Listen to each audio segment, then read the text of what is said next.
नमस्कार. देशोन्नतीच्या सुपर 30 मध्ये मी साक्षी आपलं स्वागत करते.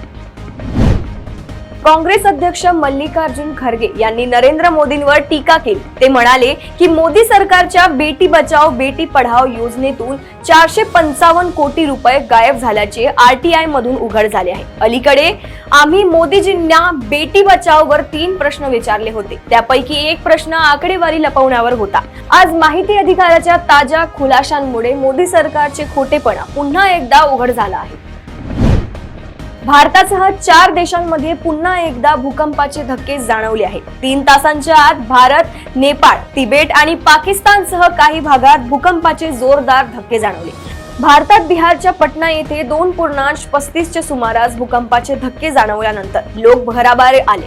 5.5 रिश्टर स्केलवर तीव्रतेचा हा भूकंप होता. नॅशनल सेंटर फॉर सिस्मोलॉजीनुसार नेपाळच्या बागमती भागातही 2.35 च्या सुमारास भूकंपाचे धक्के जाणवले आहेत.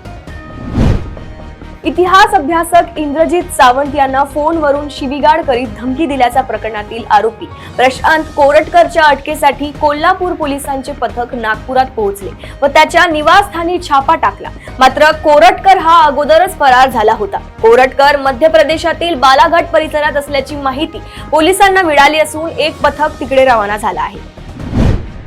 शांती, धैर्य, संयम, आत्मविश्वास, बौद्धिक क्षमता आणि नाविन्याचे विचार ही भारतीय युवा पिढीची ताकद आहे. नवीन युवा पिढी बौद्धिक व आध्यात्मिक क्षमतेच्या जोरावर विकसित देशांवर राज्य करू शकेल. तंत्रज्ञान, पर्यावरण आदी संकटांमध्येही भारतीयांनी ठामपणे सामना केला आहे. भारत देशाची शक्ती वसुधैव कुटुंबकम या तत्वज्ञानावर आधारलेली आहे. यातूनच भारतीय युवा पिढी सक्षम बनलेली आहे. भविष्यात त्यांच्या समोर जशी आव्हाने आहेत तशाच संधी देखील उपलब्ध असल्याचा आशावाद लोकसभेचे अध्यक्ष ओम बिर्ला यांनी व्यक्त केला. बँकॉकहून मुंबईत पत्नीसह आलेल्या गुजरातच्या एका प्रवाशाला सोने तस्करी प्रकरणी सीमा शुल्क विभागाच्या एअर इंटेलिजन्स युनिटच्या अधिकाऱ्यांनी अटक केली आहे. त्याने शरीरामध्ये 1.25 कोटी रुपयांचे सोने लपवले होते. मोहम्मद वासिफ शेख असे या 26 वर्षीय आरोपीचे नाव आहे. तारुण्याच्या दोषात बरेच जण कोणताही विचार न करता जीवघेणे कृत्य करतात. सध्या असाच एक जीवघेण्या बाईक स्टंटचा व्हिडिओ सोशल मीडियावर तुफान व्हायरल होतोय, ज्यात प्रेमामध्ये आकंठ बुडालेल्या कपलने चक्क रस्त्यावर सुरेक्षेला धाब्यावर बसवत स्टंट केला आहे. दुचाकीच्या पेट्रोलच्या टाकीवर एक तरुणी बसली आहे, मात्र ती दुचाकी चालकाला मिठी मारून बसली असून ते कपल धोकादायक पद्धतीने वाहन चालवत आहे.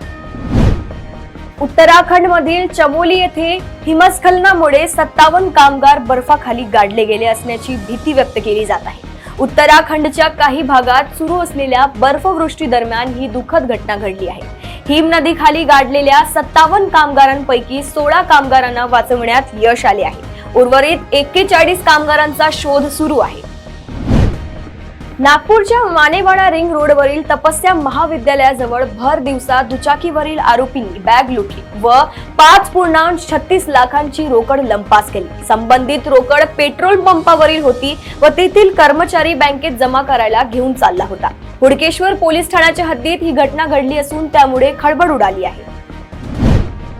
जळगाव जिल्ह्यातील एरंडोल तालुक्यात एक धक्कादायक घटना उघडकीस आली आहे. येथील एका व्यक्तीने आपल्या रील स्टार मुलाची हत्या करून स्वतःच्या आयुष्याचा शेवट केला आहे. मुलाकडून होणाऱ्या छळाला कंटाळून माजी सैनिक असलेले विठ्ठल पाटील यांचा गुरुवारी गळफास घेतलेल्या अवस्थेत मृतदेह आढळला होता. यावेळी पोलिसांना मयताच्या खिशात सुसाईड नोट सापडली होती. यात सुसाईड नोट मधून बापलेकाच्या मृत्यूचा खुलासा झाला आहे. भारतीय शेअर बाजारात गेल्या काही महिन्यांपासून विक्री सुरूच आहे. त्यातच आज ट्रेडिंग आठवड्याच्या शेवटच्या दिवशी शुक्रवार 28 फेब्रुवारी रोजी बाजारात पुन्हा एकदा मोठी घसरण दिसून येत आहे. सकाळी 12:30 वाजता सेन्सेक्स 1.29% किंवा 964.50 अंकांनी घसरून 73,647.93 वर व्यवहार करत होता. तर निफ्टी 1.33% किंवा 300.90 अंकांनी घसरून 22,244.15 वर व्यवहार करत होता. कर्मचारी भविष्य निर्वाह निधी संघटनेच्या केंद्रीय विश्वस्त मंडळाने शुक्रवारी 2024 ते 25 या आर्थिक वर्षासाठी पीएफ वरील व्याज दर 8.25% ठेवण्याची शिफारस केली आहे. दरम्यान गेल्या वर्षीही पीएफ वर 8.25% इतकाच व्याजदर होता. कर्मचारी भविष्य निर्वाह निधी संघटनेचे देशात एकूण 30 कोटींहून अधिक ग्राहक आहेत. त्यापैकी सुमारे 7.4 कोटी ग्राहक सक्रिय ग्राहक आहेत. 1 मार्च 2025 पासून यूपीआय सिस्टम मध्ये विमा ASB ही नवीन सुविधा सुरू केली जाणार आहे. यामध्ये लाईफ आणि हेल्थ इन्शुरन्स पॉलिसी धारक आपल्या प्रीमियम पेमेंटसाठी पहिल्यापासून पैसे ब्लॉक करू शकणार आहेत. त्यानंतर पॉलिसी धारकांच्या अप्रूव्हल नंतर पैसे कट होणार आहेत.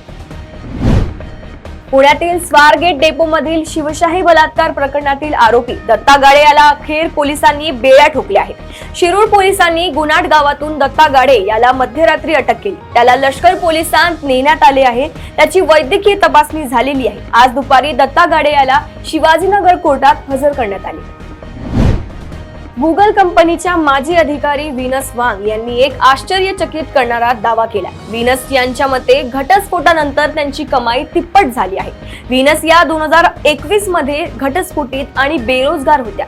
2020 मध्ये त्यांना त्यांच्या मुलीच्या संगोपनासाठी गुगल मधील नोकरी सोडावी लागली. यानंतर काही कारणांमुळे त्यांना पतीपासून घटस्फोट घ्यावा लागला. वादग्रस्त वक्फ सुधारणा विधेयकाला केंद्रीय मंत्रिमंडळाने नुकतीच मंजुरी दिल्याने ते मंजुरीसाठी संसदेत आणण्याचा मार्ग मोकळा झाला आहे. संयुक्त संसदीय समितीच्या 655 पानी अहवालाच्या आधारे तयार करण्यात आलेला वक्फ विधेयकाचा नवा मसुदा अर्थसंकल्पीय अधिवेशनाच्या दुसऱ्या टप्प्यात संसदेच्या मंजुरीसाठी सादर होण्याची दाट शक्यता आहे. यामुळे या विधेयकावरून सत्ताधारी आणि विरोधकांमध्ये पुन्हा संघर्षाचे संकेत आहेत.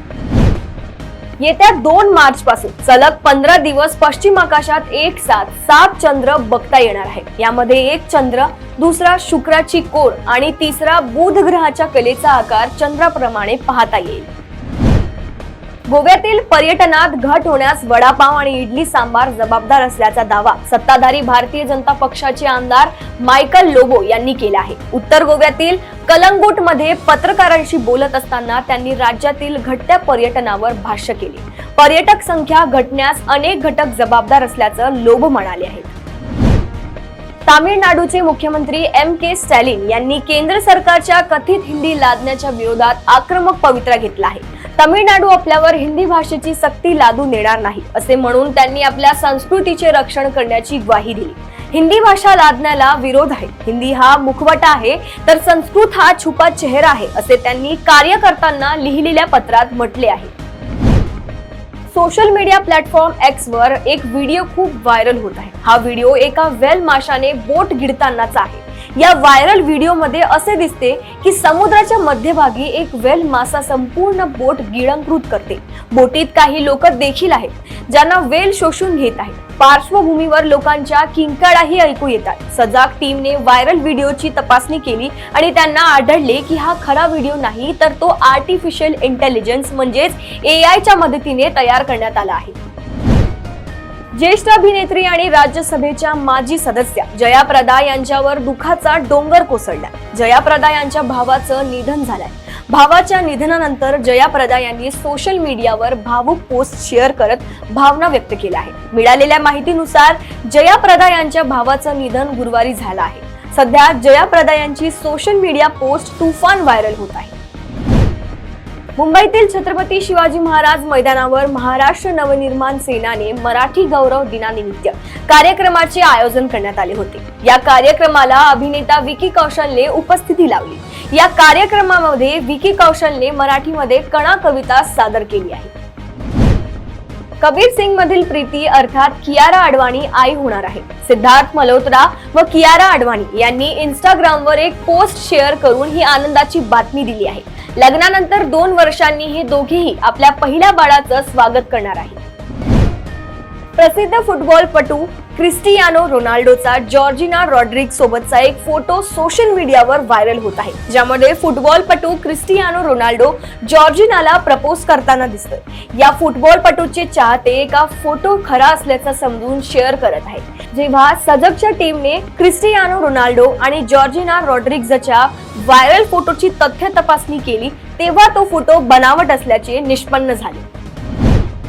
पाकिस्तानच्या खैबर पख्तूनख्वा प्रांतात शुक्रवारी दुपारी नमाज पठणवेळी भीषण बॉम्बस्फोट झाला.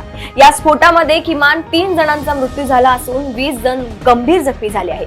या प्रांतातील नौशेरा भागात एका मशिदीमध्ये हा स्फोट झाला. नमाज पाठण्यासाठी मोठ्या संख्येने लोक या मशिदीमध्ये एकत्र आले होते. त्याच वेळी हा स्फोट झाला. सुसाईड बॉम्ब करही हा आत्मघाती स्फोट घडवून आणल्याची प्राथमिक माहिती स्थानिक पोलिसांनी दिली आहे.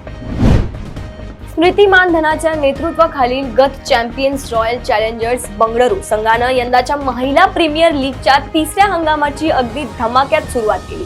पण सलग 2 सामने जिंकल्यावर स्मृतीच्या ताफ्याची गाडी पटरीवरून घसरली आहे. सलग 3 पराभवाची नामुष्की या संघावर ओढावली आहे. IDBI बँकेत तब्बल 650 रिक्त जागांसाठी भरती प्रक्रिया जाहीर करण्यात आली आहे. ज्युनियर असिस्टंट मॅनेजर या पदासाठी ही भरती होणार आहे. या भरतीसाठीची अर्ज प्रक्रिया 1 मार्च पासून सुरू होणार आहे, तर अर्ज करण्याची शेवटची तारीख 12 मार्च आहे. या नोकरीसाठी पात्र उमेदवार http://www.idbibank.in या वेबसाईटवर जाऊन ऑनलाईन पद्धतीने अर्ज करू शकतात. केंद्रीय औद्योगिक सुरक्षा दलाने अधिसूचना जारी केली आहे आणि कॉन्स्टेबल आणि ट्रेड्समॅनच्या भरती परीक्षांसाठी अर्जाच्या तारीखा जाहीर केल्या आहेत. अर्ज करण्याची वेळ 5 मार्च ते 3 एप्रिल दरम्यान खुली राहील. इच्छुक उमेदवार CISFRECTT.CISF.government.in वर नोंदणी करू शकतात. CISF भरती मोहिमेचे उद्दिष्ट 1161 रिक्त जागा भरण्याची आहे. यंदाच्या चॅम्पियन्स ट्रॉफी स्पर्धेचं आयोजन पाकिस्तानमध्ये करण्यात आलं होतं. यजमान देश असल्यामुळे स्पर्धेमध्ये पाकिस्तानी क्रिकेट चाहत्यांच्या आपल्या संघाकडून मोठ्या अपेक्षा होत्या. जवळपास 28 वर्षांनंतर पाकिस्तानमध्ये चॅम्पियन्स ट्रॉफीचं आयोजन केले जात होतं. मात्र या स्पर्धेत पाकिस्तानला गट फेरीतच स्पर्धेतून बाहेर पडावं लागलं. डोनाल्ड ट्रम्प प्रशासनाच्या सरकारी कर्मचारी संख्या कमी करण्याच्या प्रयत्नांना मोठा कायदेशीर धक्का बसला आहे. न्यायाधीशांनी गुरुवारी ऑफिस ऑफ पर्सोनल मॅनेजमेंटला अनेक सरकारी संस्थांमधील प्रोबेशनी कर्मचाऱ्यांना नोकरीतून काढून टाकण्याचे निर्देश रद्द करण्याचे आदेश दिले. अमेरिकन जिल्हा न्यायाधीश विल्यम अल्सूप यांनी हा निर्णय कामगार संघटनांच्या युक्तिवादानंतर दिला आहे. यंदाच्या चॅम्पियन्स ट्रॉफी स्पर्धेत भारतीय संघानं आतापर्यंतच्या 2 सामन्यांमध्ये विजय मिळवला आहे. सलामीच्या सामन्यात बांगलादेशला तर दुसऱ्या लढतीत पारंपरिक प्रतिस्पर्धी पाकिस्तानला नमवत टीम इंडियानं झोकात उपांत्य फेरी अर्थात सेमीफायनल गाठली आहे. पण आता सेमीफायनलचा सामना नॉकआउट असल्यामुळे तिथे पराभूत झाल्यास टीम इंडियाला गाशा गुंडाळावा लागेल. अशाच बातम्या जाणून घेण्यासाठी बघत रहा देशोन्नती. नमस्कार.